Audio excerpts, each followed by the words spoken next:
Let's go back on the record, please. We will continue on with cross-examination of the Grid Edge panel, and Ms. Crawley-Jones, we are still with you. Thank you. As a preliminary matter and in consultation with council, I have a couple of questions that are going to refer to what was previously marked as App Voice's Grid Edge Panel Direct Cross Exhibit 2, and I've provided that to the witness for today. Before you start these questions, I need to make one correction. I wasn't sure, so I answered something yesterday, and upon checking, we do, in fact, do energy efficiency upgrades on mobile homes as part of the Neighborhood Energy Saver program.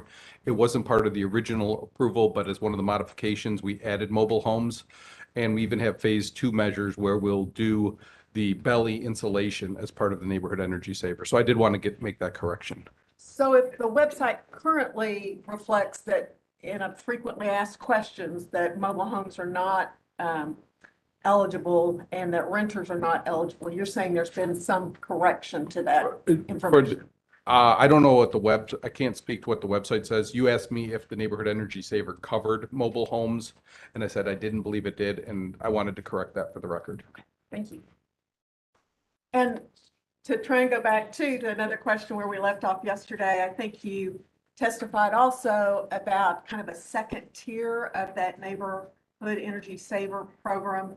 I think the website calls it the Home Energy Call Plus program. Would that be correct? Home Energy House Call is a non-income qualified program. It's under the Neighborhood Energy. So there is the tier 2 where customers within that program that are found to have high energy usage, then they are eligible for those additional measures, which are the deeper measures I discussed yesterday. The website in describing that Home Energy Call Plus program says that it includes a blower door test and a thermal energy imaging, and it's available for an additional $50 charge. Objection. I'm going to ask whether or not that's a fair description. I think you're looking at the... Madam Chair, I believe Mr. Duff has already testified that he is not really familiar with what's on the website. And I believe that information that's on our website about low-income programs is beyond the scope of this proceeding and properly perhaps brought in the low-income affordability collaborative proceeding where the commission established that proceeding to address these types of questions.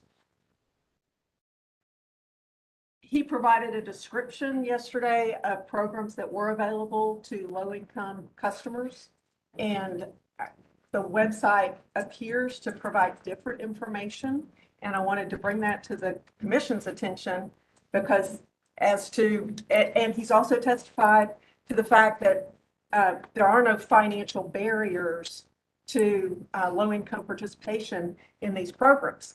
And it seems to me that if tier 2 is supposed to be that enhanced program that he was referring to, then a $50 additional charge would be a financial barrier. All right, I'm going to overrule the objection. I'll allow the witness to answer the question and answer to the best of your ability. I can't speak to what is being looked at on the webpage.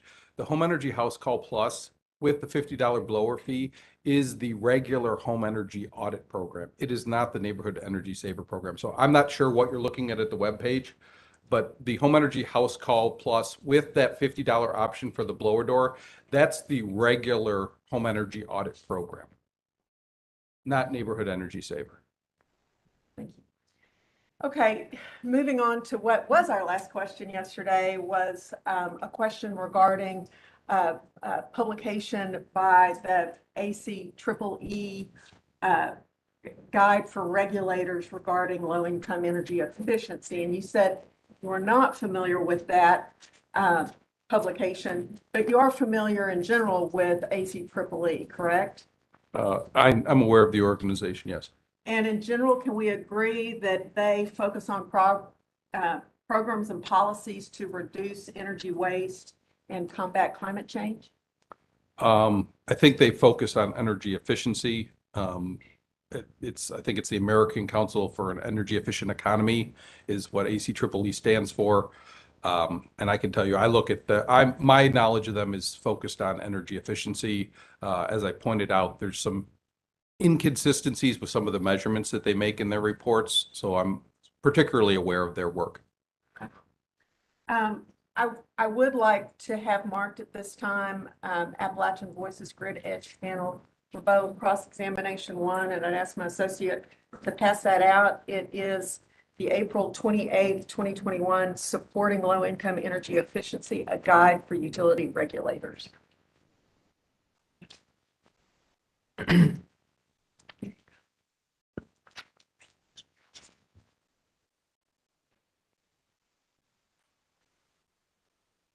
And I won't go there right now, but wanted to have that available. Yesterday, I also asked whether we could agree that utilities and regulatory bodies in other states. All right, Ms. Crawley Jones, let's go ahead and mark the document. Thank you. So the document will be marked as Appalachian Voices Grid Edge Panel Rebuttal Cross-Examination Exhibit 1. Thank you.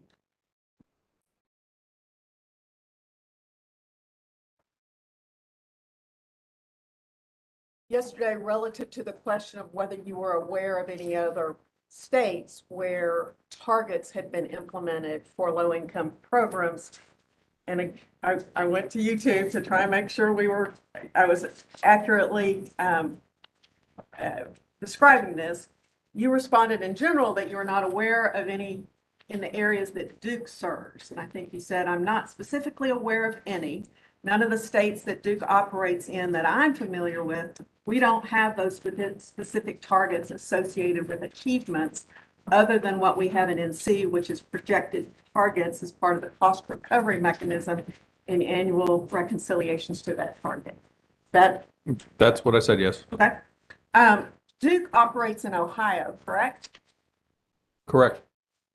Duke, Ohio on the 2020 scorecard has a higher rating than Duke Energy Carolinas, correct? Yes, as I pointed out, that's one of the fallacies with this ranking is we don't even offer energy efficiency programs in Ohio anymore. The statute changed and ended all of those programs.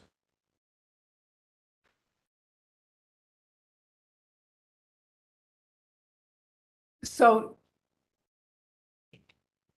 the ACE report quotes the Ohio program as having a $15 million set aside. Is that not accurate? Objection, I don't know what ACE report, if you could point me Okay, to it. I'll sustain the objection. let me back up. Are you aware of any set aside for low-income programs in Ohio? There is no set aside for utility energy efficiency programs that I'm aware of in Ohio.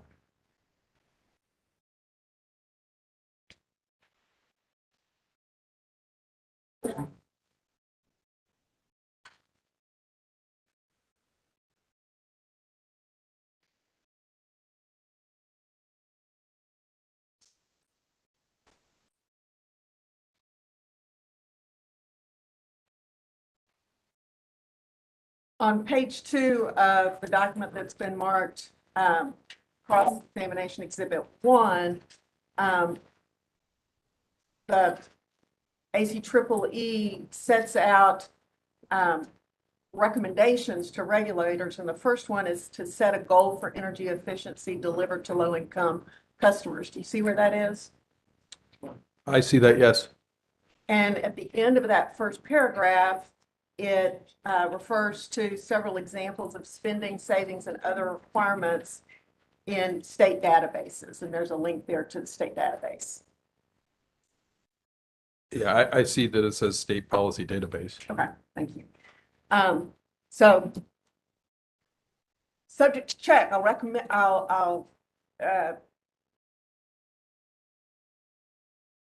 represent to you that the database lists that $15 million set aside. Whether or not it was part of the Duke program or not, I do not know.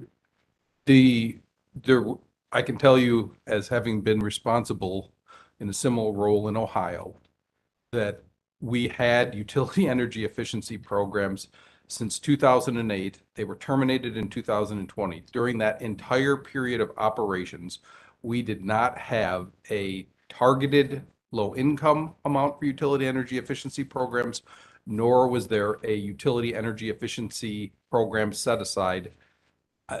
There may be some sort of low-income funding or bill assistance or other things that I'm not aware of, but I can tell you with confidence that as long as that I'm aware of, which goes back to 2008, there were no utility energy efficiency programs that had specific targets associated with them or set aside budgets. If the state had a set aside program of 15 million for low income energy efficiency improvements, is it fair to conclude that that could also contribute to additional energy efficiency savings? So I don't know, because I don't know if there was any measurement or verification or actual quantification of savings, if in fact such a program existed. Okay.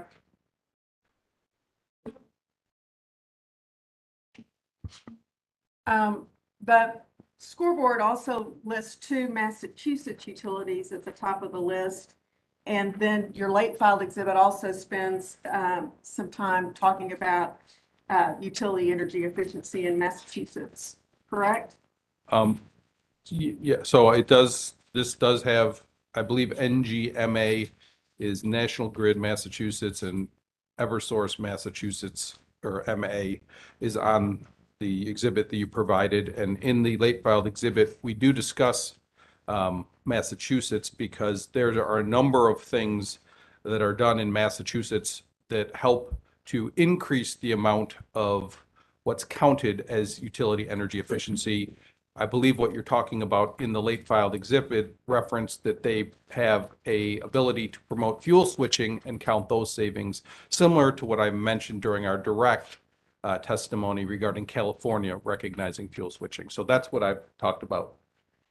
And subject to check, in Massachusetts, there's also a 2010 policy that required 10% of electric utility programs funds go into low energy efficiency.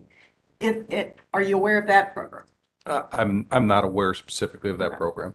But hypothetically, would it be fair to say that if there was an annual set aside of 10% of program funds to install EE measures in low income households, that could also contribute to a net energy efficiency savings? I don't see a direct tie. As I talked about yesterday, we don't have a cap.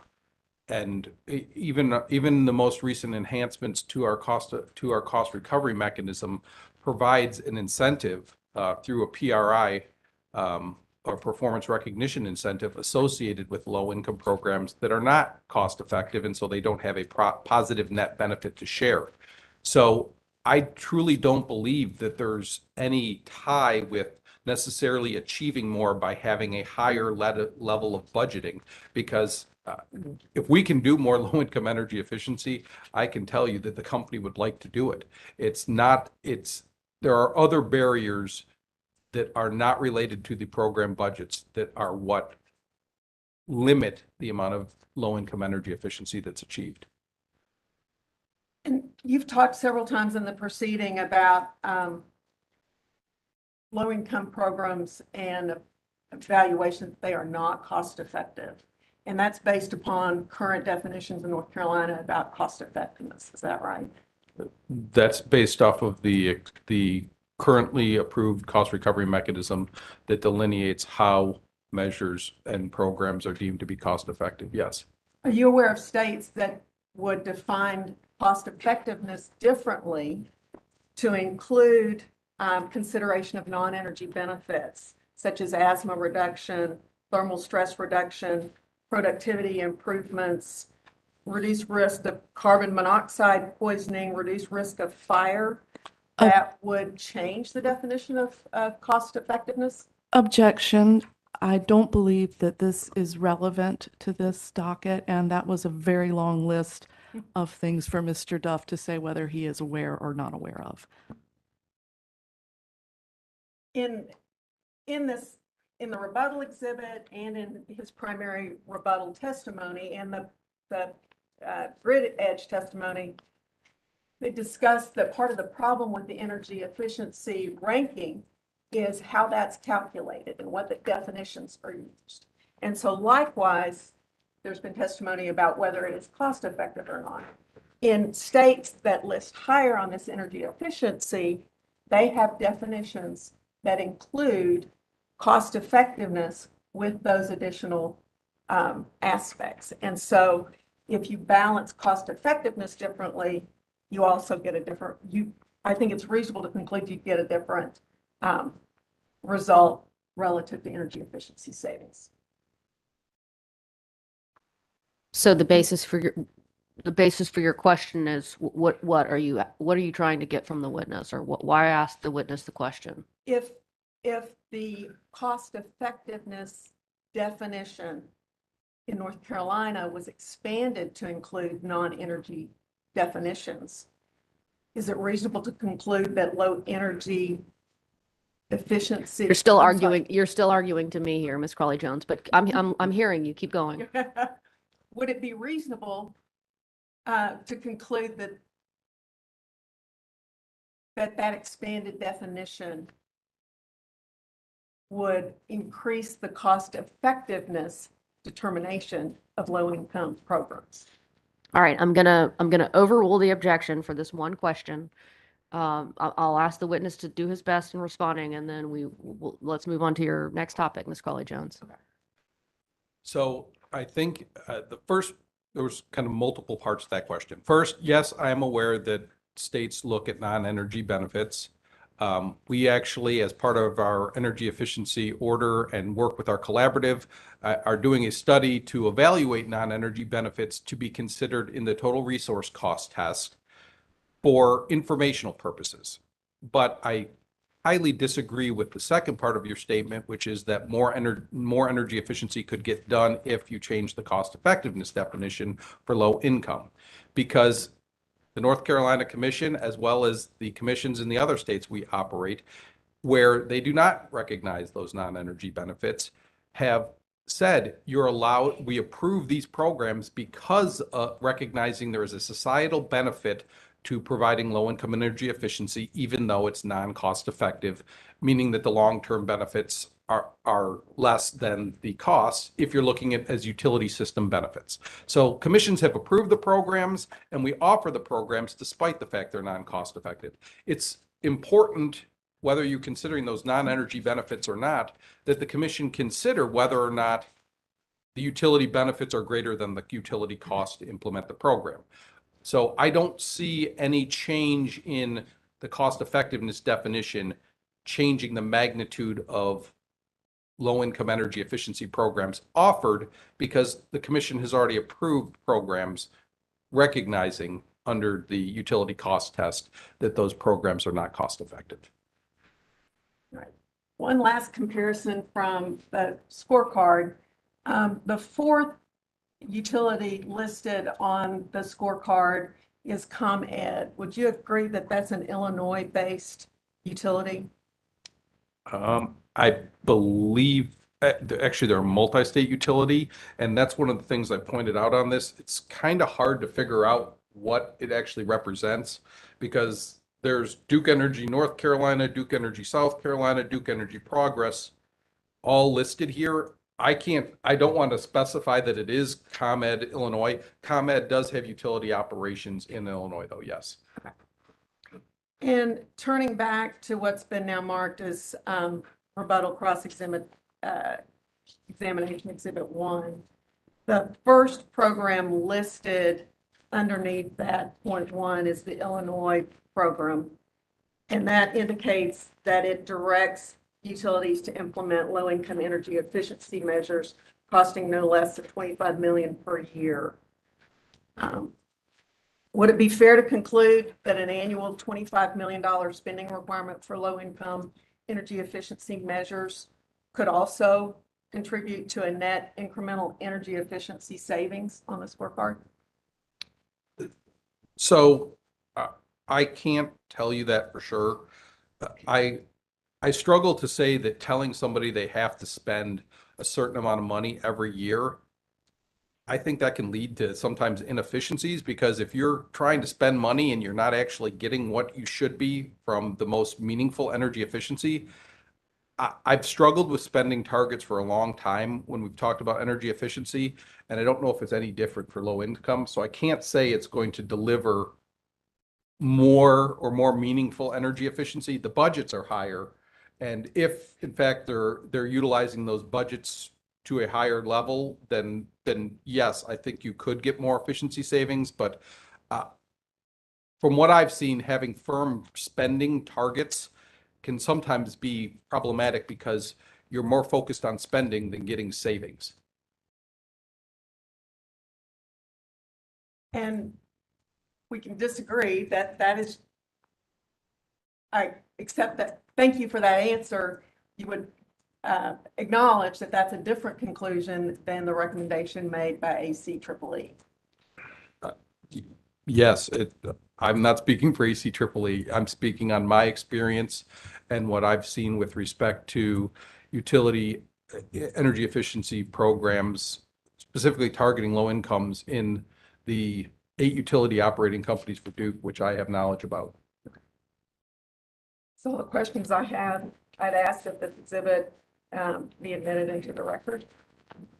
All right, I'll take motions at the conclusion of this panel's examination today. All right, Sigfrid, you're up. Thank you, Chair Mitchell. Good morning, Mr. Duff. Good morning, Mr. Huber. Council, do you have copies of the exhibit that we discussed? Do. Chair Mitchell, yesterday, Duke filed in docket number E7 sub 1277 and E2 sub 1306 an application for approval of Green Source Advantage Bridge Program. And I would ask that the commission take judicial notice of that filing, and council, I believe, has copies if that would aid in this line of questioning. All right. Copies likely would aid in the commission's understanding of the question. So if you would, Ms. Fentress. And I'm not hearing any objection to her request. No objection at this time. Notice. All right. Well, the commission will take judicial notice of the filing made by the companies yesterday in the dockets identified by Ms. Kress. Thank you, Chair Mitchell. And thank you to council for providing copies. Thank you.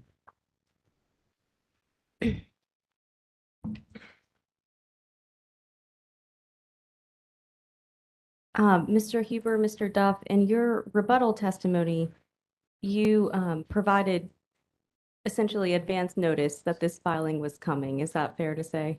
That's correct. And in your rebuttal testimony, you specifically indicate that the companies would soon be seeking approval of a GSA bridge program of 250 megawatts to satisfy customer demand, while new customer programs are being developed pursuant to House Bill 951. Is that right? Council, may I ask that we be directed to that testimony? If you Absolutely. Page 15, lines 6 through 10. Thank you. So yes, that's right. Thank you. And you have in front of you the filing that the companies made yesterday, seeking approval of that GSA bridge program, correct? Correct. Okay. And according to that filing, Duke has proposed that the 250 megawatts of GSA bridge program capacity would be less the current reserved capacity of 100 megawatts for the Department of Defense that has since expired. Is that right? That's right. One to, balancing different stakeholder requests, carve out that chunk for the DoD. Is there any reason why that 100 megawatt set aside for DoD can't be additive to the 250 megawatts for other non-residential customers? I mean, we're certainly open to conversations. We thought that the 250 with the 100 set aside was sufficient to last us while we all work together on the new programs and get them filed. So we think it's sufficient, but we're certainly open. Thank you for that. And when do the companies anticipate that a filing would be made for approval of new renewable programs? Well, I think we were hoping, maybe in the next few weeks, but responding to stakeholder requests to pause conversations until after this proceeding, I think that's going to push us back a bit. But we would like to file those new programs as soon as possible once we get consensus from stakeholders. Thank you for that. And just to be clear, the capacity for the GSA bridge program would be subject to the 45% third-party owned new solar capacity pursuant to House Bill 951. Is that right? That's right, because these, although it's similar, very, very similar to the previous GSA, this is a 951 program. Understood. Thank you. Are you aware that some SIGFR members have indicated a preference for a standard offer program option, much like what Duke previously had proposed in the underlying GSA program docket? I'm not familiar with that. Okay. Are you aware that customer feedback from non-residential customers specifically has been, would you say, on a spectrum of preference for program complexity? Not exactly sure what you mean. I think in general, we've received sort of two camps of feedback. One is, have a simple, straightforward utility offered program, have the third where a program where customers can negotiate with third parties as well. So we've seen a spectrum just because businesses are in just completely different stages of their journeys for sustainability. And how do the companies plan to address that wide range of preferences and feedback that you've received so far? Yeah, so we're taking all that feedback together, and as I put in testimony, we're going to have a few different programs, so an entire menu of options. So a company in the early stages will have a straightforward option, no commitment. Maybe companies that are willing to take a long-term position, they can have that option, and then the more advanced companies, they can actually engage in what we call time-aligned renewable energy matching, which is sort of the next generation of clean energy programs, where they can look at every hour of the day and match up their usage to renewable energy or clean energy, and that's going to require energy storage. And so we thought that that's a really good array of options for customers. And again, it can be small commercial customers, it can be large. In fact, some of the programs here can be open to residential. And we've had some success with these in our Florida territory, where our programs have been sold out for different types of businesses and residential customers. So we think we have a good track record and some really solid ideas to build on. Thank you for that. And to save time, I'm not going to introduce it as an exhibit unless I need to, but are you familiar with a response to a data request that SIGFR sent to Duke pertaining to the carbon reduction consultants that the companies discuss on page 11 of Appendix G of the carbon plan? Yes, I'm aware. Okay. And can you speak to what the companies contemplate for the role that those carbon reduction consultants can play for non-residential customers? Sure, and this is more of a concept, admittedly, that we put out to get feedback and show a signal of what we're interested in doing. But as we see it, there's again companies in different stages, and some of them need guidance. Hey, how can we best reduce our carbon usage, our carbon emissions generally? And so we're thinking, okay, well, let's put together a team that can holistically guide them. So energy efficiency, DR, clean energy programs. It could be partially on-site renewables, buttressed by off-site remote renewables. And so we thought, hey, this could be a service that some business customers, especially smaller business customers that don't have the resources, could utilize. Again, admittedly early stages, but especially now that we're going to have, well, hopefully we'll have these new options approved where we can guide them into a variety of different programs that fit their needs. We thought that it could actually help with 951 compliance as we get customers on these journeys and then introduce them to other programs that they might not have known about. Thank you for that. I think I just have a couple more questions. In the application that was filed yesterday for the GSA Bridge Program, I believe the companies indicate that if this bridge program capacity is not subscribed before the commission approves a new customer renewable program or programs, then it will automatically expire. Is that right? That's my understanding, yes. Can you help us understand why any unutilized bridge program capacity couldn't just roll into new customer renewable program capacity? Yeah, well, I think the capacity actually would roll into the new one. It just wouldn't be under this older framework. So, this application for GSA Bridge will be outdated by the time those new programs are approved, and those new programs should be far more attractive than this bridge offering. And so it's not like, all of a sudden those megawatts are going to just disappear. It'll basically be assumed by those new programs. Thank you for that. And I think this is my last question, but you testified earlier this morning about the companies pushing pause on discussions for customer renewable programs pending this hearing being completed. Have the companies rescheduled the discussion that I believe was previously scheduled to take place on October 8th, subject to check? I'm not sure. I think some of the stakeholder outreach folks were trying to obtain calendars and figure out when the best time to meet would be. So I'm not sure if that's been booked or not. But there will be at least one more meeting before the companies file any permanent new programs for commission approval. For sure, yeah. And I think what's contemplated is another, completely open to the public session as well. Great, thank you. No further questions.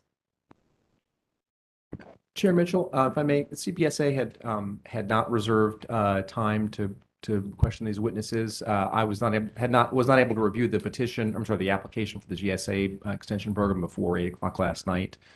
If I may, I'd like permission to ask just a couple of clarifying questions on the on what was just being discussed.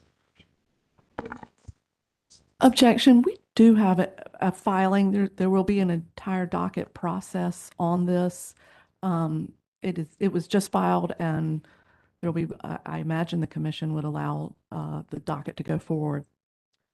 And the questions don't relate to the petition as such, but they relate to how the petition and the capacity that's being sought under this program relates to, or would relate to, the procurement targets that are at issue in this proceeding.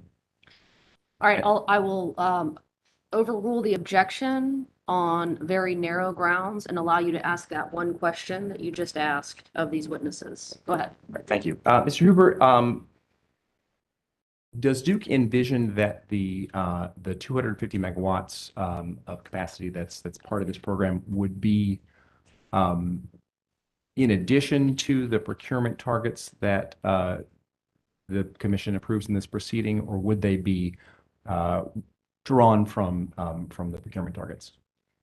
So this is getting a little bit outside of my expertise, and but from what I understand, there could be a variety of ways that these megawatts could manifest. It could be developers that have interconnection agreements today. It could be developers that didn't win the 2022 procurement, and they've gone through the DICES process. So I think there's a few avenues that from where those megawatts could come from. Okay. Thank you very much.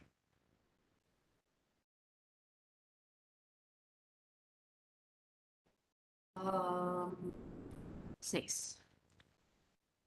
Thank you. Thank you, Chair Mitchell. David Neal for SACE et al. Good morning, gentlemen. Morning. Sorry, I haven't been speaking. I want to ask you a few questions about late filed exhibit number 6, which I believe has now been marked Grid Edge Panel Rebuttal Exhibit 1. And first, Chair Mitchell, maybe I should ask the commission, will there be an opportunity for interveners to provide any comments on this late filed exhibit before the close of the record in this matter? State your question again. Mr. Lee. Yes, so we received the late filed exhibit yesterday. Obviously, after our witnesses had concluded, I just wanted to know if there was any opportunity for interveners to file any response or comments on this late filed exhibit before the close of evidence in this docket. Anticipating that the record's going to close today at some point, hopefully sooner rather than later today. I don't see how that's possible, but we have done our best to minimize the amount of late filed exhibits that the commission has requested and have been clear that they needed to be filed prior to the close of evidence to give you all an opportunity to review and explore those with witnesses as time allows. So I guess that's a no, a long-winded no to your question, just given where we are at the hearing and anticipating that we're going to close evidence today. Thank you, Chair Mitchell. Okay. So at a high level, would you all agree that that late filed exhibit 6 looks at different ways of accounting for savings and different ways of achieving savings? Yes. Yes, that's correct. The intent of the exhibit was to be responsive to Commissioner McKissick's request, as well as inform that not only are there programmatic additions that can achieve additional savings or additional participation that the company worked very aggressively to identify for the exhibit, but the metric we were asked to talk about with respect to becoming a national leader is also highly dependent, as I've talked about before, on what is counted. And so, yes, I think that's a fair characterization. And turning your attention to the title of late filed exhibit 6, potential ways to increase Duke Energy's annual energy savings percentage to 1.5% of retail sales for utility energy efficiency. You would agree that within the document, you all talk about eligible retail sales, not total retail sales. Isn't that right? Yes, because Commissioner McKissick's direct question was how to get from 1% that you had to a 1.5, and the 1% that was modeled was of eligible sales. And recognizing that you've taken issue with basing efficiency savings levels on total retail sales, you would agree that it's not just interveners that have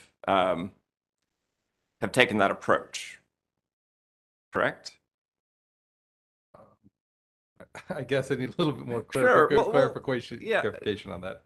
Fair enough. The current governing mechanism, for example, that was approved by this commission in 2020, includes a bonus incentive in the event that the Duke utilities achieve 1% savings as a percentage of total prior year retail sales. Isn't that right? Yes, the bonus incentive is based off of total retail sales. The penalty or performance penalty is based off of includes eligible retail sales.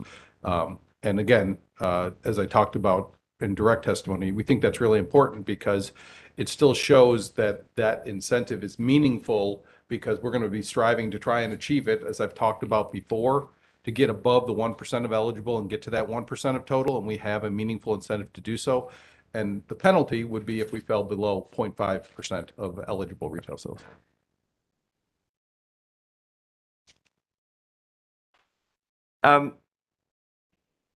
at the end of the day, this is sort of another issue about how you count it though, right? If the commission set a slightly higher target of percentage savings of eligible sales, that would equate to a slightly lower percentage of total retail sales. Isn't that right? I think I understand your question. Essentially, if the commission used 1% of total, it would require us to get more than 1% from those customers that were participating, which is why we said it's something that we felt was not necessarily achievable and should be modeled in the carbon plan. I have a question about page 2, the last sentence of the first paragraph. You state that essentially that Duke cannot include energy savings related to fuel switching, and you cite General Statute 62-133.8. Can you do you know in particularly where in and that's the REPS law, where in 62-133.8 it specifies that efficiency savings cannot include fuel switching? That's a legal statute that I would need to have in front of me in order to give you where I see that in there. But we have been made aware of that in the residential new construction proceeding. So that was the basis of it, is we talked about it at great lengths, that the company's energy efficiency programs should not promote fuel switching. And are you aware that the multi-year rate plan provisions of HB 951 include, again, different statute, but include language related to what the commission may consider when evaluating a utility's performance-based regulation application that includes whether or not that application encourages beneficial electrification? Objection. Mr. Duff is not an attorney, and I do not believe he has House Bill 951 in front of him. It's just a question about whether he's aware that that provision exists. Madam Chair, we would stipulate that House Bill 951 says what it says. All right. Mr. Neal. Yes, I can move on. Let's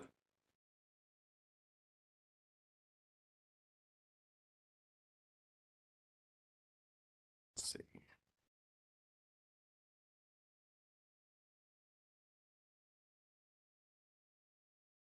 You cite in late filed exhibit number 6 a couple of times a different ACEEE report than we've discussed before. You cite the state's scorecard as opposed to the utility scorecard that's been discussed previously. The tech customers referenced the state scorecard, and we discussed that.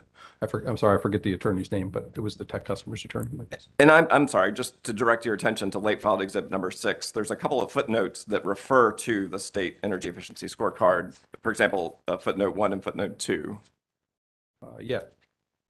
And you're aware that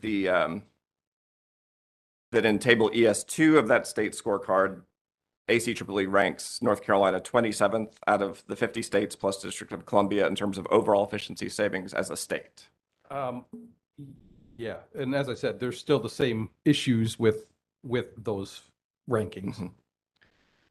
And did you review that 2020 state efficiency scorecard in the course of putting together this late filed exhibit? I looked at the ranking section, yes. And did you also see in the executive summary at Roman numeral 17 where it lists strategies for improving energy efficiency, where the #1 recommendation is to establish an energy efficiency resource standard or similar efficiency savings target? Yes, I think North Carolina already has that with respects to the REP standard, where we're allowed to achieve our REPS compliance by using 40% up to 40% of to meet of the annual target through energy efficiency. And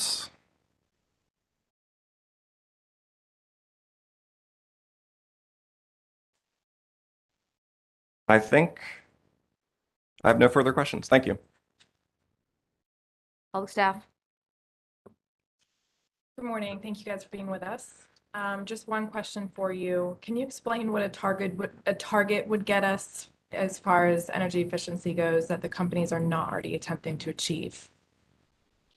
Um, uh, as I said earlier, we think that's one of the beauties of the cost recovery mechanism that we operate under here in North Carolina, which has been the process of a lot of stakeholder engagement, as well as time and learning where modifications should be made to the mechanism. The mechanism promotes Duke to effectively go out and get as much cost-effective energy efficiency as possible. So, we did in the last two mechanisms include performance incentives for reaching a target. Those were the last version was refined in this version to have both a target and a penalty, which I was talking about with Mr. Neal, the 1% of total being a $500,000 bonus, falling below 0.5% of eligible sales being a penalty. But the mechanism works well because it promotes us getting as many KWH and KW savings and doing it as low cost a manner possible so we're maximizing the benefits.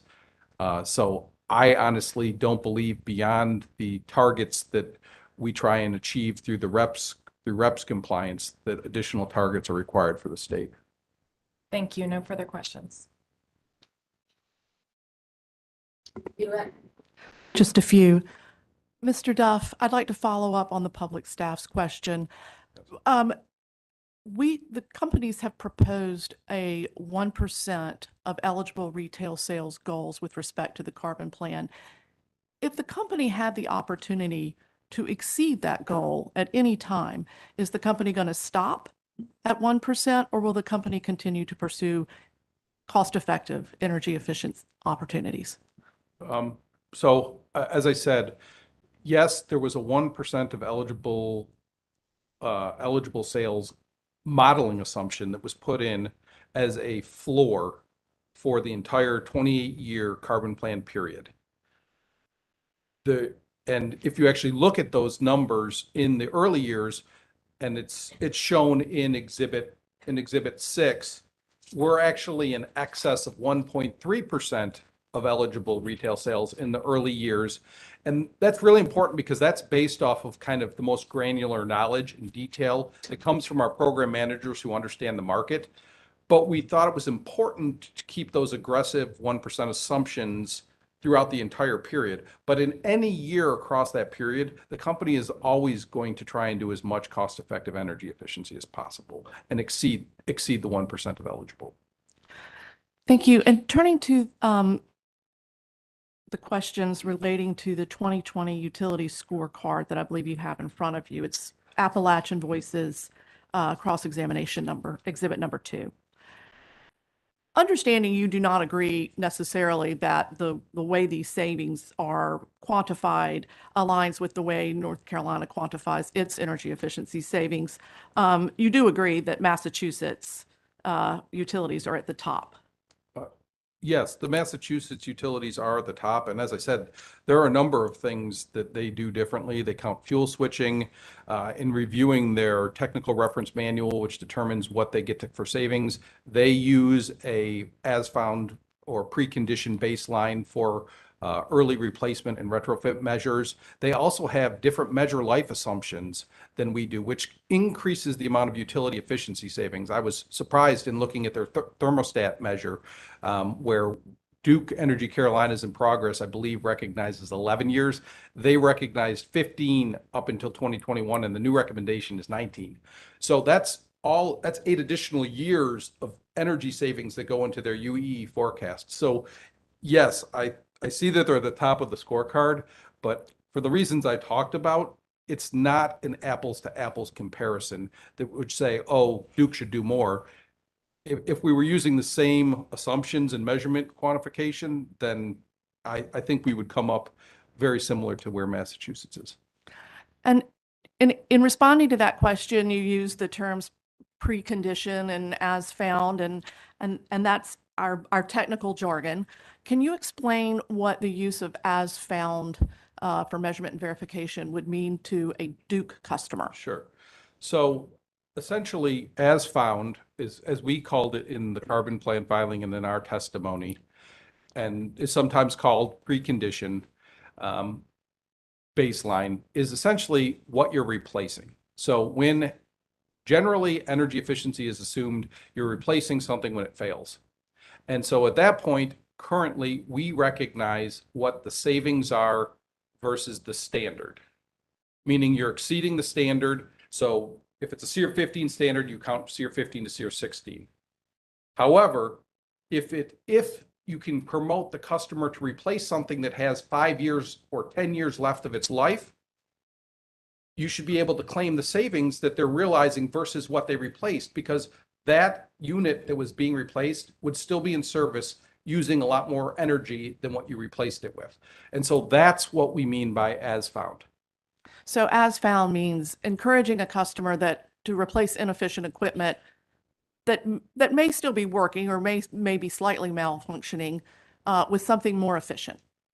Yes, and it's important because in order to get that early replacement, you need to provide a higher incentive. So you need higher savings to justify the incentive. So it is really important because it's looking at the early replacement holistically.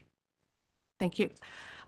We've also talked a lot about percentages and what percentages we can achieve and what percentages the companies can achieve. And I believe this scorecard has a number of percentage savings on it.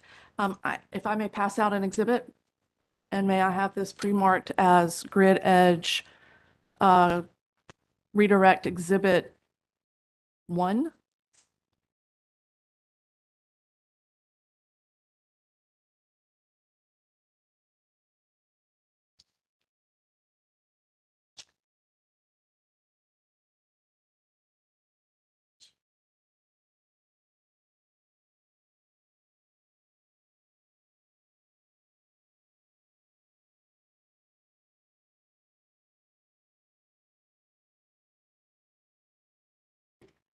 All right, the document will be marked for identification as Duke Energy Grid Edge Panel Rebuttal Redirect Exhibit 1. Thank you. Mr. Duff, can you explain to the commission at this time what this exhibit is? And let me back up real quickly. Did you prepare or have this exhibit prepared at your direction? Yes, I did. Thank you. And can you now explain what this exhibit Very is? concisely, this exhibit shows the incremental annual energy efficiency savings that were in the base IRP versus the 1% of eligible load case that was modeled in the carbon plan. And I put this exhibit together to really show something that I talked about with respect to that 1% of eligible retail sales, to show that if you look at the far two right-hand columns, the column that says difference over the forecast period, it's showing the amount of difference between the IRP and the targeted 1 kWh case for that period of time. So they're associated with 2024, you see 0.35. That means between 2023 and 2024 combined, the total difference is 0.35% versus the IRP. The final column shows the difference of the total over that horizon. So essentially, let's look at 2027. It would say that of the difference between the IRP case and the 1% of eligible case, basically 97%, almost 97% of the difference occurs after 2027. And this is really showing that what we've talked about is the 1% of eligible case is slightly more, but not something that wouldn't be attainable, especially if we can achieve some of the enablers that we're talking about above what was in the IRP. But those enablers that we've identified are important because that's how we get the savings in the later years of the carbon plan that account for the total 12.42% difference at the time you reach 2050. And so just to hone in a bit, so when you look at the far left-hand column and you look at the year 2024, the companies have not strayed too far from the base IRP case. Is that correct? Yes, looking at the far right-hand column, it would say that 99.76% of the difference occurs after 2024. And the companies would be back before the commission in 2024 for another carbon plan hearing. Is that correct? That's correct. And throughout these years, the companies would come in and for additional carbon plan hearings and could check and adjust. Yes, that's one of the things that's really important to note is with the difference being so small in those early years, we can check and adjust and understand what enablers have been approved and not approved that will help us achieve the difference over the longer term. Thank you. I have nothing further. All right, questions from commissioners for the witnesses. I will start with Commissioner Brown-Bland. Commissioner Gladfelder. Duffy. Go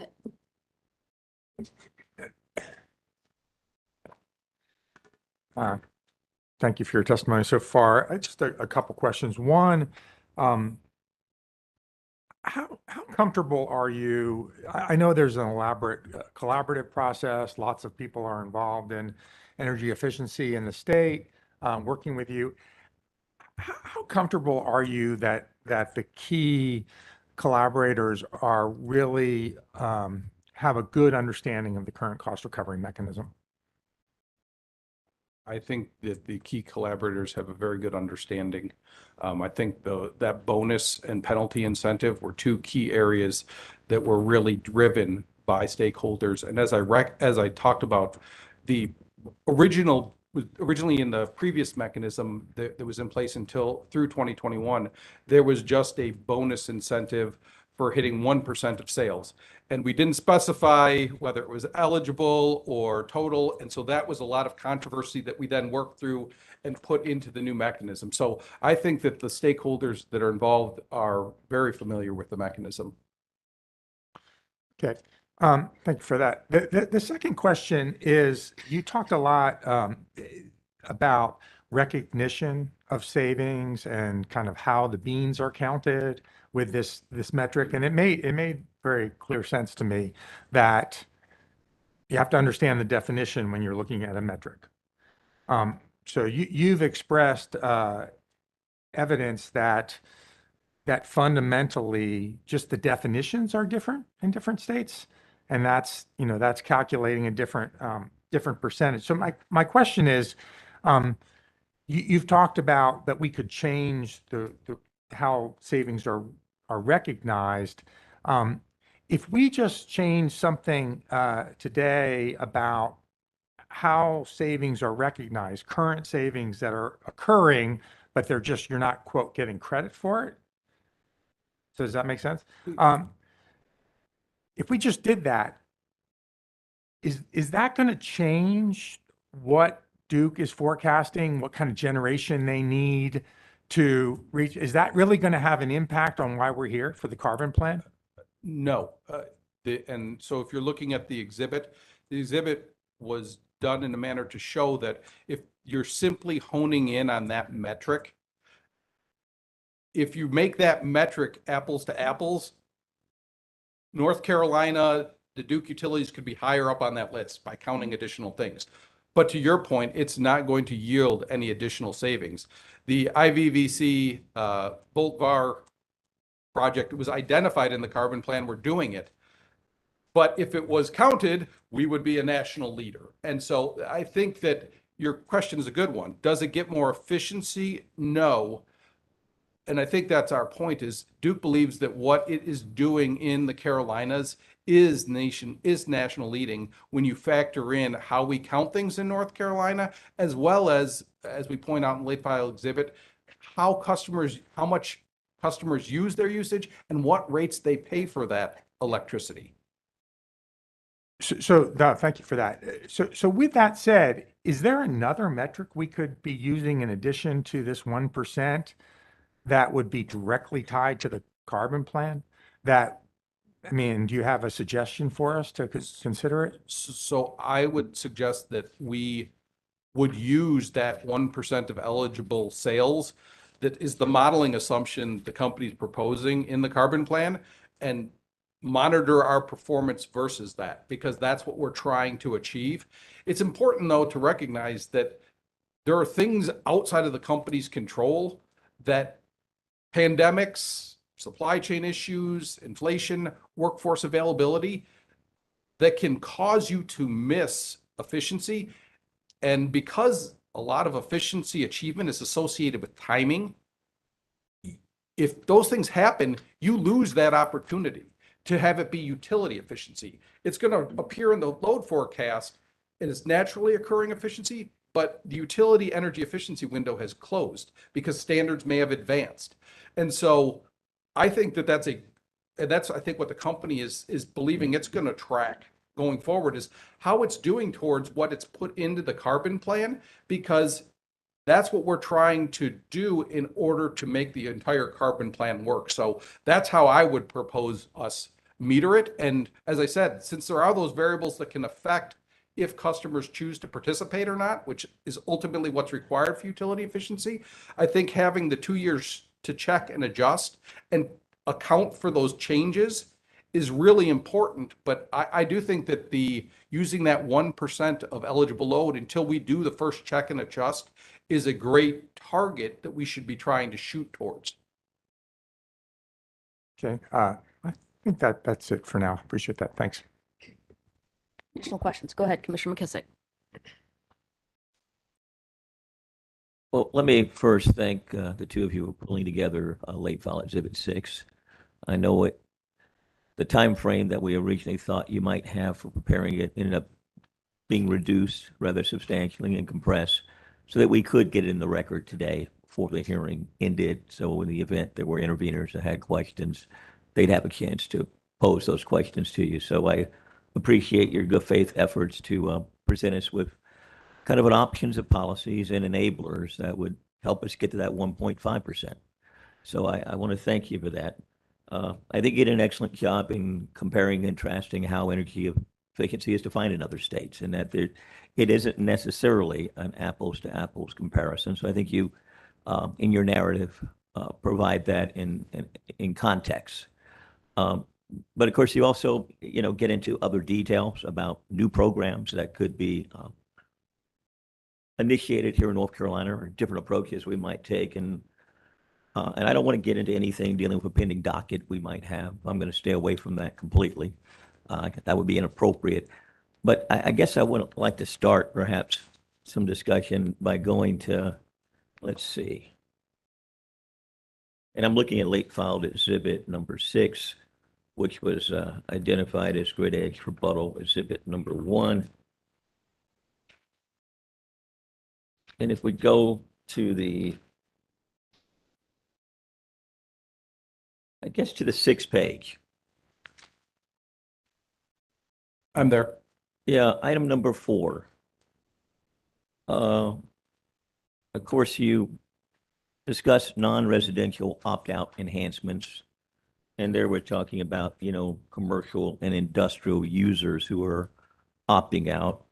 And of course, you noted in your earlier testimony that approximately 30% of commercial industrial load is opted out for some portion of DSM and EE programs. And can you walk us through what the options the companies might explore for decreasing the level of opt-outs, as this particular provision that's, on the bottom of page 6, identified as item 4 is posed?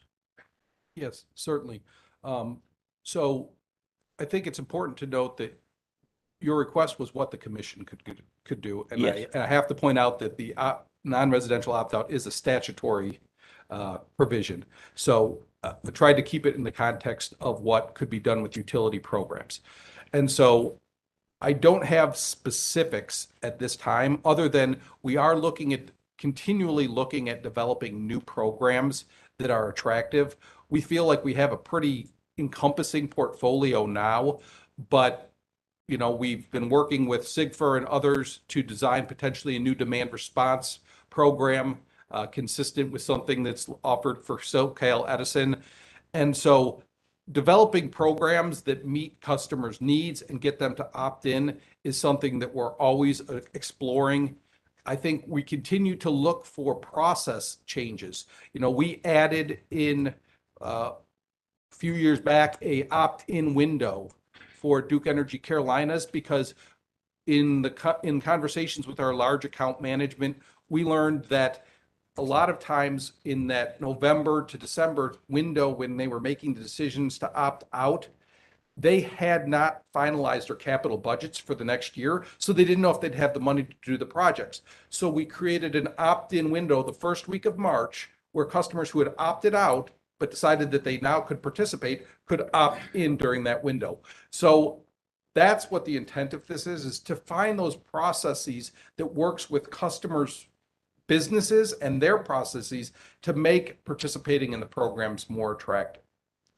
And of course, you spoke to some work you've done so far. I mean, do you know of anything that's been done in other jurisdictions by other utilities or even by Duke in places outside of North Carolina that would substantially contribute to, businesses not opting out or opting in?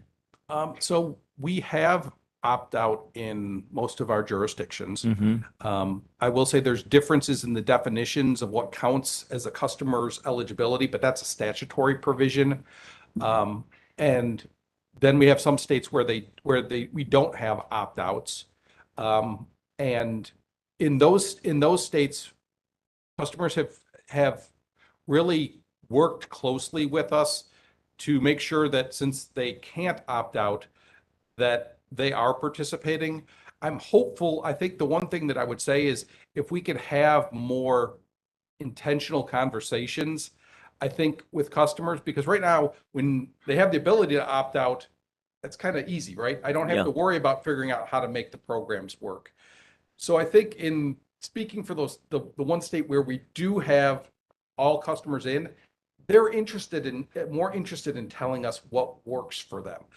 Not to say our customers aren't. I mentioned some process improvements we've made, but I do think that the intentionality of dealing with customers, trying to make the programs work is something that I think could enhance the process and our programs that we offer to customers. Thank you. And let's move down to, I guess, item number 5, which is on the top of page, top of page 7. And of course, this is identified as community-driven investment, CDI. And, it certainly presents an interesting concept. And I think it would probably behoove us to think about what approaches we might take that would, work with communities that wish to take advantage of this type of process to design, structure, and implement eligible investments underneath a CDI tariff. But could you speak more extensively about what you would envision occurring if we moved in this direction? So this is one of the ones that when we were talking about the time, Yeah. I was going to highly caveat. This is very conceptual. I see. Because there is some legalities that have to occur, but not Just give me kind of necessarily an example. for the cities that would Sure. be communities that would participate.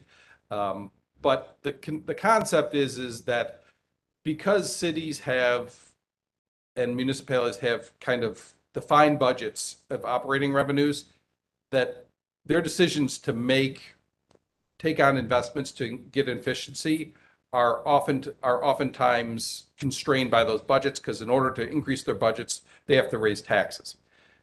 This is an approach that essentially allows them to say, we're going to undertake this project in the town's buildings or city's buildings, and then our constituents will have a monthly charge where they're paying the cost for that. And the rationale is they're seeing it in lower future operating budgets. So it's designed to give complexity. Obviously, there's a lot of legal issues. We've explored this in a couple of other states looking at it. We don't have any programs out there, but it's something similar to on-tariff financing for residential customers. It seems like something that could address the problems that we have from cities where we see a lot of opt-out. There are quite a few city accounts that opt out of the programs. Have you had any discussions with communities here in North Carolina? Mm, Commissioner, yes, we've had conversations with SSDN, so the Southeast Sustainability Directors Network. Okay, And just to give a concrete example of this, sure. think of fire engine house. They need to do EE improvements, maybe make it a microgrid. So that's a community resiliency center if something goes wrong. Well, every customer served by that fire station would have basically this charge to help support it within reason, right? There'd be caps, so it couldn't Right. get large. But that initial concept, what we've received some positive feedback from it. But again, a lot of details that would need to be worked out for this particular state. Yeah. I mean, it certainly would appear to be an intriguing and innovative concept that I would encourage you to continue to explore and have conversations about. Because that's the type of thing I was looking for when I asked for this exhibit. Things that may not be within my worldview in terms of what's actually going on out there in this particular area. And why don't we go on down a little bit further to item number 6 here. It talks about net zero new construction. Now, would this be a new program or would this be a modification or enhancement to an existing program the way you have it outlined here? So that's undefined. We just got, after a very long time, got the residential new construction program approved for DEC. And so it's just now getting in the market. But this is thinking broader with the carbon plan targeting net zero by 2050. We thought that having customers having that same target out there of how to build a new home that would be net zero, having that holistic view, which is good. You can't just get to net zero by energy efficiency. So putting that all together in a program will get more energy efficiency savings, but it will also have other DER components, et cetera. So I'm not sure whether we would file it as a new program, given the complexities of some of the bundling, or whether it would be a modification. But it's something that as we see how our existing program moves forward, that this could be either a nice complementary program or just an additional modification to it to help customers get to that next level that we as a company are seeking to get to. And are you meeting with stakeholders to discuss this concept at this time, or how are you going about envisioning it or seeking input? So this one is really in its kind of infantile stages. Infancy.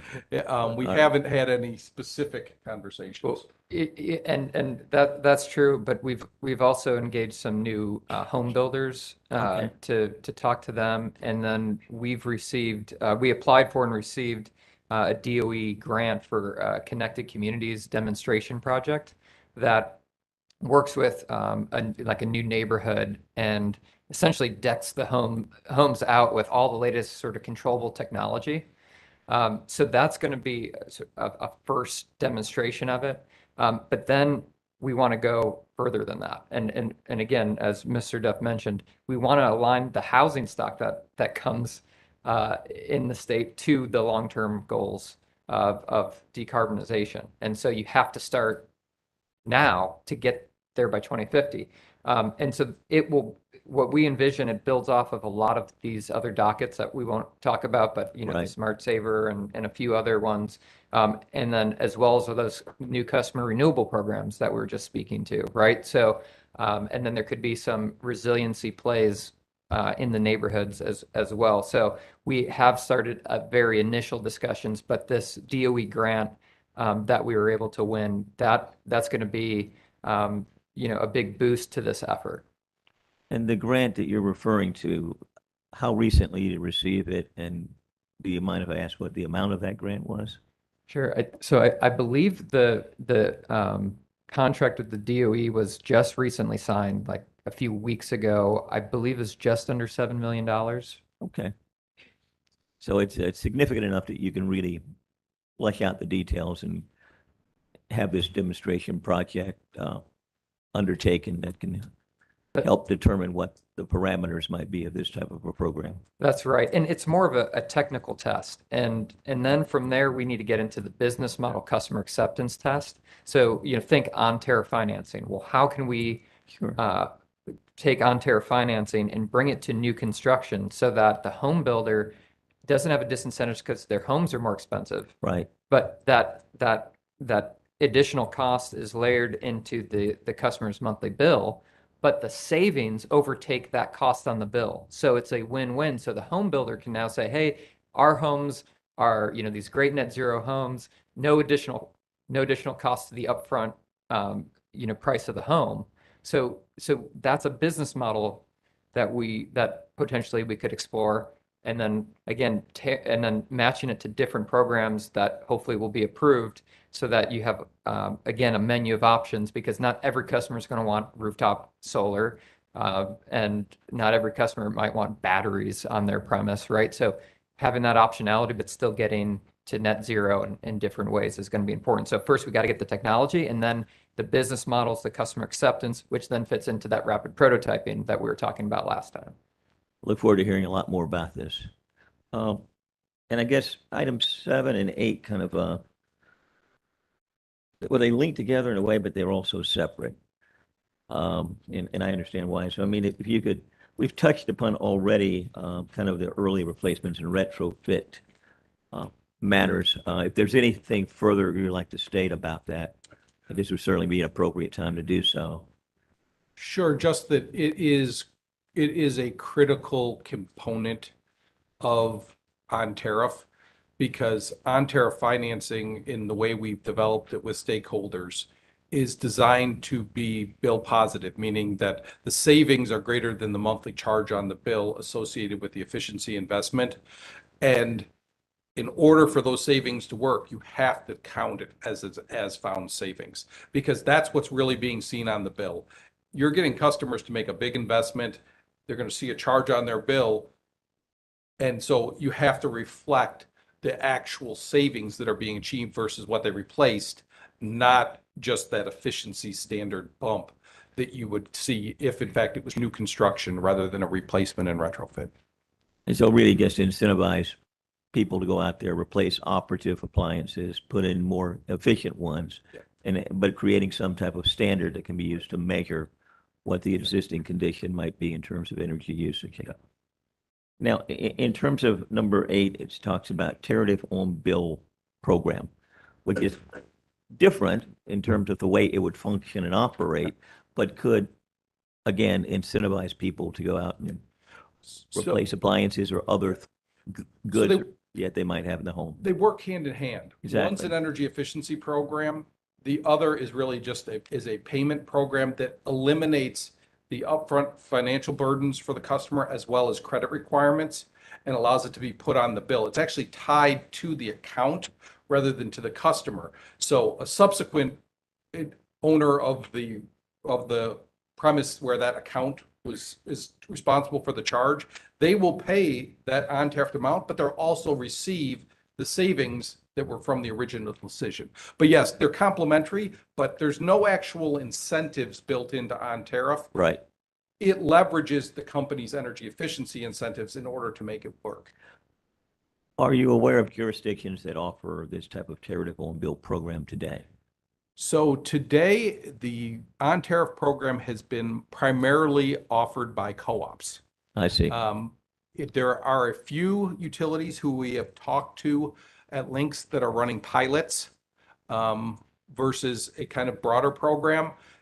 But we have been working with stakeholders on tariff financing on and off since 2016, trying to figure out how to make this work. And we really think that we finally have kind of cracked the nut by having it be a separate on-bill repayment approach versus an energy efficiency program. Because what we found in talking to the other utilities in other states is they're double counting savings. And we didn't want to do that. So we've tried to make it a very transparent and clear separate approach. One is simply a repayment. One is the efficiency incentives. They can work together, but they are separate. Got it.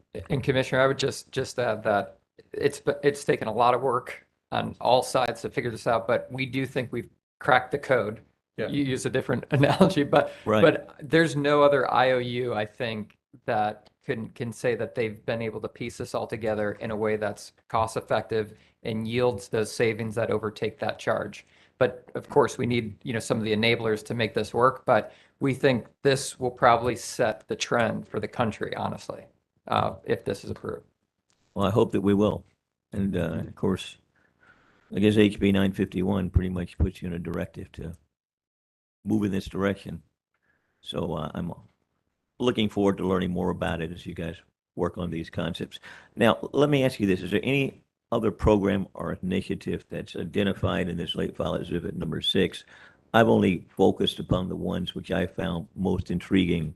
But if there's others you'd like to discuss or bring to the attention of this commission, I would certainly provide you with the opportunity to do so at this time.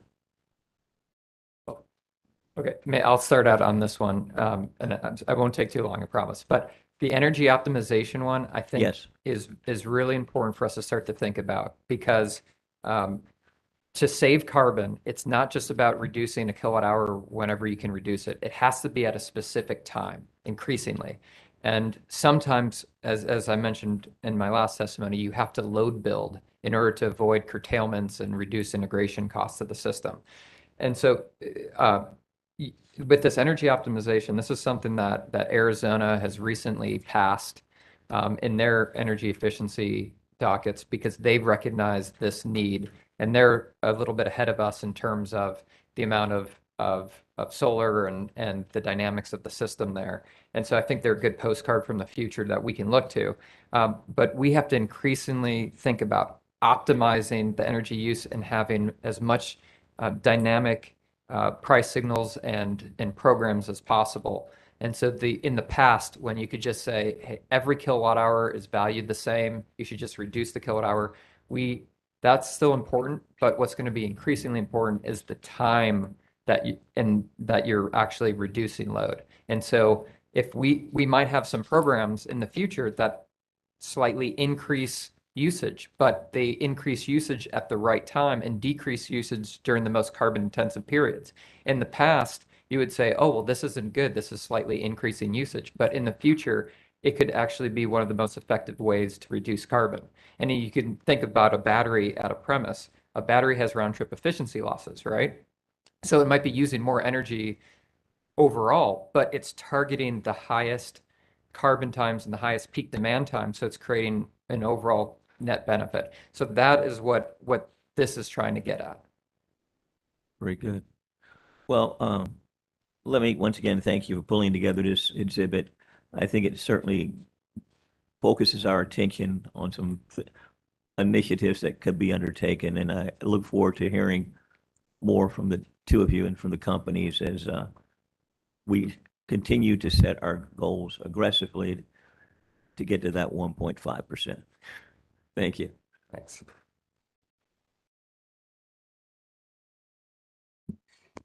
Right. No questions, no additional questions. Okay, with that, you all, let me take questions on commissioners' questions. Just a couple of brief ones.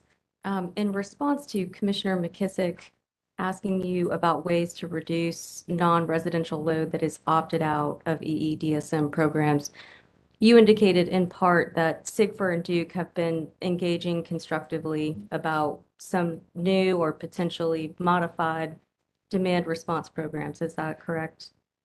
That's correct, and it was actually shared at with our collaborative last Wednesday. To the extent you know, when do the companies anticipate proposing for commission approval some of the modifications that have been discussed between Duke and Sigfer?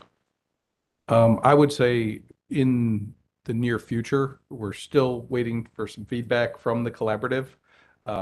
Obviously, like I said, the concept was a direct result of conversations with Sigfer, but we want to make sure that all stakeholders have time to give us input into the concept. Thank you for that. And again, sticking with that same question from Commissioner McKissick about ways to explore the reduction of opted out non-residential load. Have the companies considered making participation in the EEDSM collaborative more inclusive? We think it is, we think it is very inclusive. We don't turn away members. The only requirement that was done to make it a constructive working environment is really we don't allow attorneys or potential, and that wasn't a shot. That wasn't a shot. We just didn't want it to get into kind of legal positions. So we don't have attorneys generally there in the collaborative meetings. And then we also kind of preclude vendors who might be trying to get information that could help them win a bid for a program administration. But other than that, we don't turn away customers interested in participating in the collaborative. And thank you. You anticipated my next question, which is more specifically, have the companies considered lifting that ban on attorneys participating in the EEDSM collaborative? We think the collaborative works very constructively. And so at this time, we haven't decided to remove that. Okay, thank you. Nothing further. Thank you, gentlemen. Ethan Blumenthal for EJ Can et al. In response to a question from Commissioner Hughes about using another metric as opposed within the carbon plan rather than the 1% that may more accurately reflect all of the energy efficiency on the system, I believe your answer discussed timing as an important aspect of that, and that non-utility funded programs are kind of lumped in with naturally occurring efficiency within your models. Is that accurate representation? I think that's accurate. Okay. So considering the increase in other sources of funding like the Inflation Reduction Act and a few others, would it be possible to track the energy efficiency achieved by strictly non-utility funded programs either separately or as a subset of the naturally occurring energy efficiency metric? I'm going to say that would be, nothing's impossible, but it would be likely very costly and difficult to do. For example, I don't know how we would find out who got tax incentives to install energy efficiency measures if they hadn't participated in our programs, as well as not actually doing third-party EM&V on the program participants in our sampling would not give us the ability to have an accurate representation of what the savings achievement would be. Okay, I think that probably takes us into the next question, but I'm going to ask it anyways, just to see. So to the extent that the utilities may undertake activities that increase activity of, or increase the participation rate of customers in non-utility funded programs, how would you propose the companies receive credit for that increase in participation, either in the carbon plan or the cost recovery mechanism? That can be. So that's a great question. So, we believe that there's a large opportunity to have our programs work constructively with other programs, specifically once we learn more about the IRA. We know we have experience from the ERA funds that were distributed in the latter part of the first decade of the 21st century, that we were able to, the commission approved, basically, we didn't have to try and break out the savings. If they received our incentives and also had an incentive from the federal government, we were able to still recognize our full savings. That's important because if in fact you have to start apportioning the savings, you may not be able to cost effectively offer that incentive. And it just becomes a very challenging exercise to start breaking up credit of what incentive led to this portion of the savings or to that portion of the savings. So I think to the extent that we know participation in our programs is also participants in our programs are also participating in other programs outside of utility funding, like IRA funding, then we should be able to understand those numbers of participants and talk about what we're seeing in savings. But direct attribution of savings for non-utility programs is something that we think is problematic and ultimately very expensive to even try and estimate. Thank you. No further questions. Thank you. Mr. Duff, in response to questions from Commissioner Hughes about whether or not there might be a metric other than 1% of eligible sales, you responded that 1% of eligible load is a great target to shoot for. Do you recall that exchange?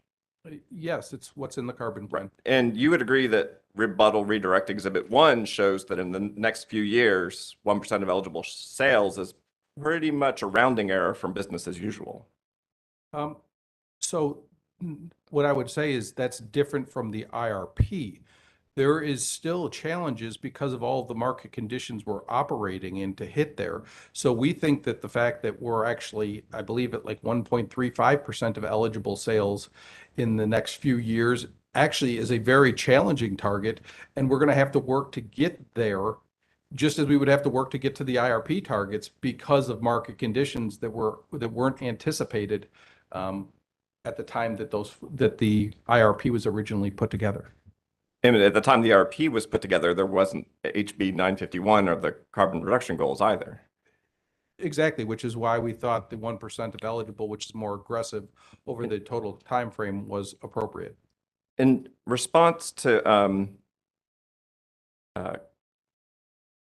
let's see, Commissioner McKissick's question about whether or not you're aware of other utilities that offer tariff on bill financing, you responded, mostly co-ops have done this program.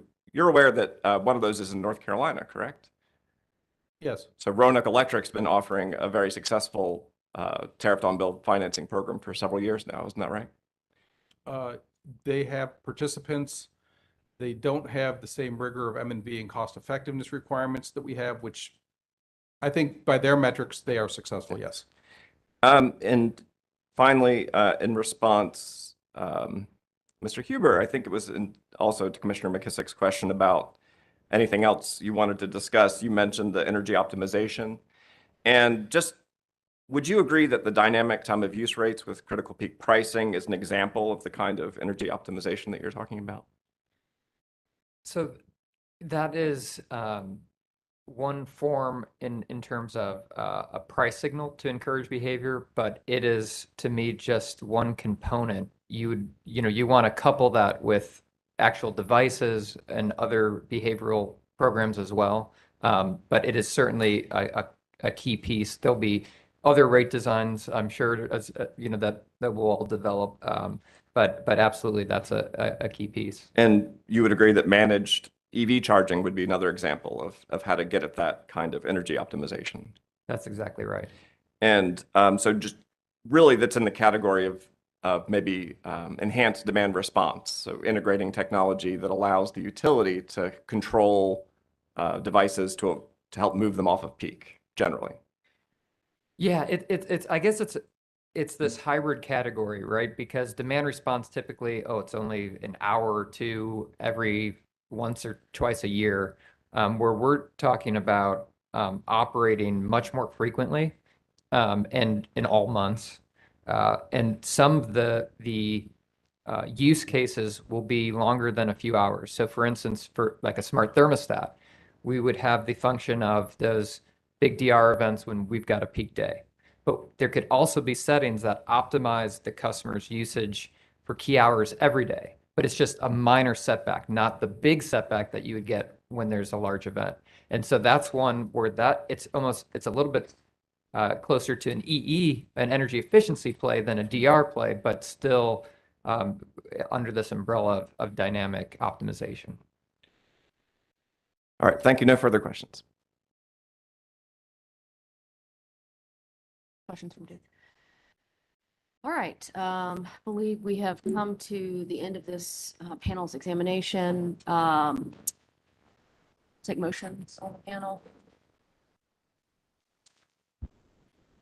We would like to move in the late filed exhibit, grid panel, late filed exhibit 1, and we would also like to move into evidence move into the record the grid edge panel rebuttal redirect exhibit 1. Okay, the exhibit that we have identified as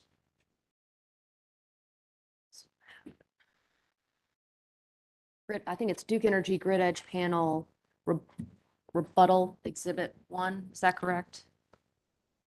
Our Are you referring to the late filed exhibit or to the exhibit that was produced today? To the late filed exhibit. Yes, that is correct. Okay, that exhibit will be moved, accepted into evidence. Here it is right here. And it's just so we're clear, the record is clear, that document will be marked Grid Edge Panel Rebuttal Exhibit 1. Grid Edge Panel Rebuttal Exhibit 1.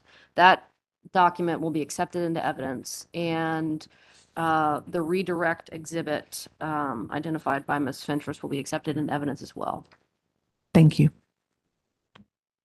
Any motions on this side of the room? Ms. Crawley Jones. Yes, Chair Mitchell, Appalachian Voices would move that the document marked as Appalachian Voices Grid Edge Panel Rebuttal Cross Examination Exhibit 1 be moved into evidence. All right, Ms. Crawley Jones, your motion is allowed.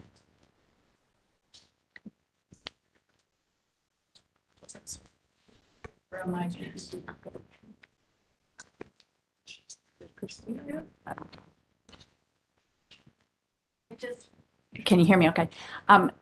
I don't know whether this has been admitted or not, but I'd ask the commission to take judicial notice of the joint North Carolina Low Income Affordability Collaborative Quarterly Report that was filed August 12th, 2022. And I can give you the docket numbers for that. It could be that somebody's already introduced it, but Madam Chair, I believe we stipulated to the contents of the Low Income Affordability Collaborative Joint Report. you'd stipulate to it Yes, we did so in an earlier, in an early, okay. during their direct. I Yes. apologize for bringing it up. I couldn't And remember. just to be clear, it's the same report as the one referenced by Ms. Force. Ms. Force, you've identified the most recently submitted report. That's right. And it was submitted on August 12th, 2022.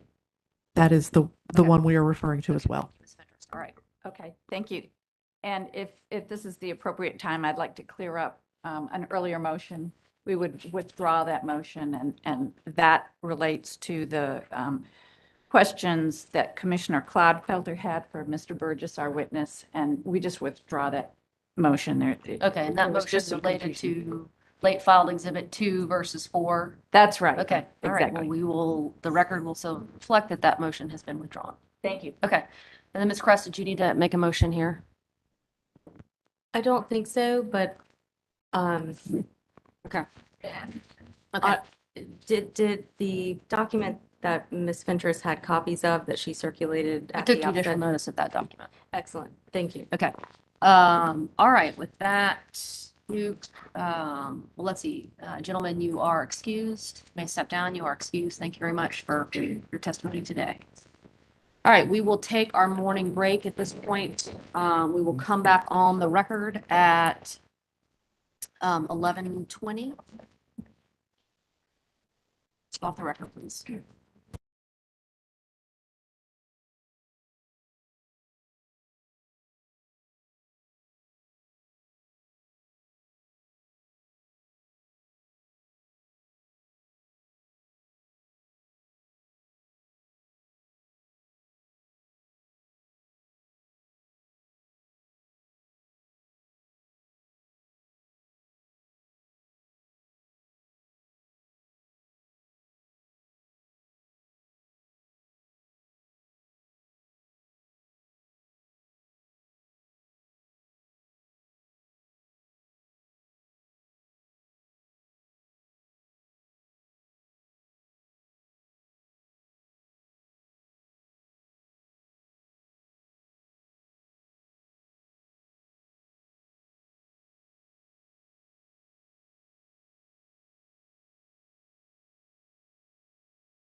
Witnesses or witness?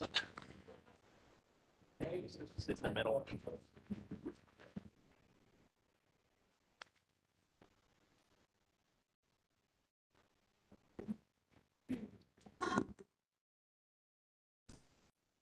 Good morning, Tracy DeMarco on behalf of Duke Energy. Before I call the reliability panel to the stand, I have a motion for the consideration. As I believe the commission is aware, witness Holloman is unable to appear today due to illness. However, Mr. Roberts is prepared to speak to the portions of the reliability panel's testimony that were Mr. Holloman's in addition to his own. So I would move that Mr. Roberts adopt the entirety of the reliability testimony as his own. The reliability panel rebuttal Rebuttal testimony. testimony, Yeah, yes. okay. I hear no objection to that motion, so it's allowed. Thank you. So I would call Mr. Roberts to the stand. All right, Mr. Roberts, you've already been sworn twice, so I won't make you go through it again, but just remind you, you are under oath. Mr. Roberts, are you appearing today on behalf of the same reliability panel that appeared in this proceeding on September 21st, 2022? Yes. And did the panel cause to be pre-filed in this docket on September 9th, 2022, rebuttal testimony consisting of 25 pages? Yes. Ms. DeMarco, would you speak, pull the mic a little closer to you, please, ma'am? Thank you. And that testimony was prepared by you and Mr. Holloman, is that correct? That's correct. And since Mr. Holloman could not be with us today, are you adopting his testimony as your own? Yes, I am. Do you have any changes to your rebuttal testimony at this time? I do not. If I were to ask you the same questions today that appear in your pre-filed rebuttal testimony, would your answers remain the same? Yes, And none of your panel's testimony is confidential, correct? that's correct. And did you also prepare and cause to be pre-filed a summary of the panel's rebuttal testimony? Yes, I did. Chair Mitchell, I move that the reliability panel's rebuttal testimony and summary be entered into the record as if given orally from the stand. All right, that motion is allowed. Thank you. The panel is, or Mr. Roberts is available for questions. All right, Mr. Roberts, sure have, I'm very fair here. Checked my notes to see who's up first. Okay, thank you, Mr. Burns. All right, CPSA. Chair Mitchell, CPSA, same boat. No questions for this Okay. witness. Says. No questions, Chair Mitchell. Okay. Staff. Public staff has no questions. Right. Checking with commissioners to see who has questions for Mr. Roberts. Anything for Mr. Roberts? Mr. Roberts, I have to make your stay here meaningful, so I'll ask you a few questions. And they'll be quick. We've talked some with the panel, the reliability panel in direct examination or under direct testimony about operational experience with battery with energy storage batteries. As well as other types of energy storage. And I understood Mr. Holman to say the companies have significant experience with the pump storage. And he spoke to the attributes of the pump storage that make it a very valuable tool for your system operators. Can you help us understand what the company's experience is to date with standalone storage? My understanding is the Rock Hill facility is the only standalone storage on the system, and that's DEP at this point in time. So just talk some about how the experience y'all have been able to gain. Yeah, so with the Asheville Rock Hill site, it's fairly small, subject to check, 8 megawatts, I believe. But anyway, a fairly small facility. We have been. Can you help me understand? I'm going to interrupt you. I think it's an 8 or 9 megawatt facility. How does that translate into duration of time? Is that a less than sub 4 hour? Right. To be honest with you, I'm not sure what the exact duration of the battery is. I know that we use it for like frequency regulation, frequency response. Okay. So if frequency goes below a certain level, it can discharge into the system to help support frequency response. To be honest with you, I don't know a lot about the operations of the Rock Hill battery. It's small and connected to distributions. Oh, it is distribution tied. Okay. Okay. Let's see.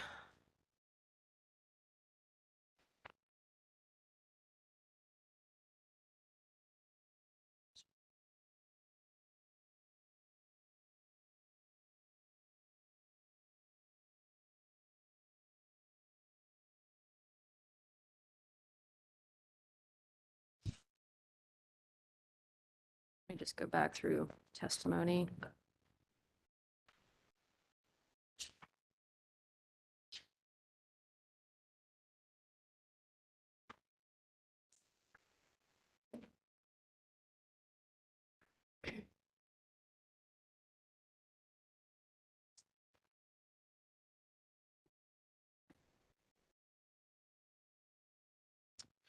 All right, Mr. Roberts, I don't have anything else for you.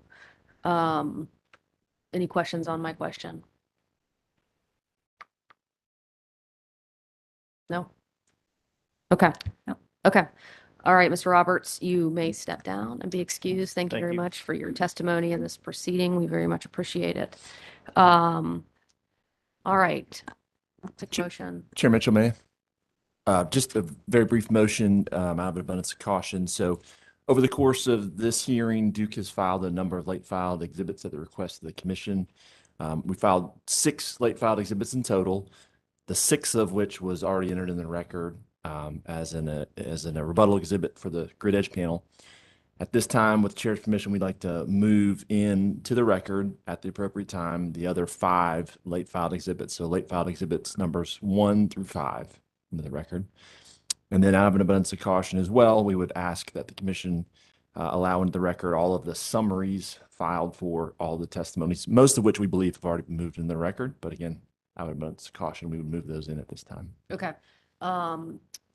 Testimony summaries will be copied into the record at the appropriate time for each of the panels proffered by Duke.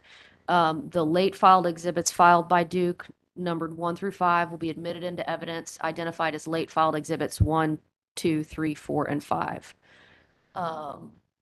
Any additional motions from Duke? Not this time. Thank you very much. Okay. Any motions on the side of the room? Thank you, Chair Mitchell.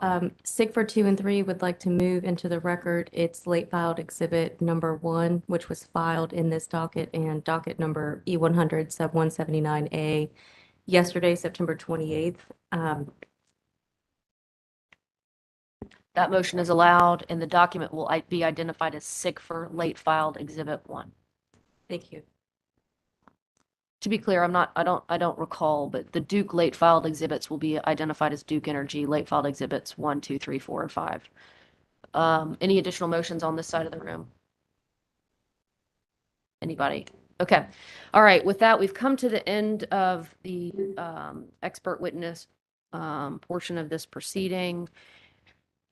Our court reporters have been hard at work on preparing the transcript so that it's available. It will be available in total very soon. I would like for the parties to make their post-hearing filings by October 24th. You may file proposed orders, you may file briefs, you may file whatever you think would aid the commission and our making decisions in this proceeding. All right, any additional questions before we adjourn? All right, before we adjourn, I would like to say thank you to all of the parties that have participated in this proceeding. This has been a long hearing, but I know that you all have been hard at work on these issues for many, many months, and that you have put in significant time and effort in preparing your cases. We appreciate the effort that has gone into this proceeding, and the skill that you all have displayed in making your cases to us. So thank you. And with that, we will be adjourned.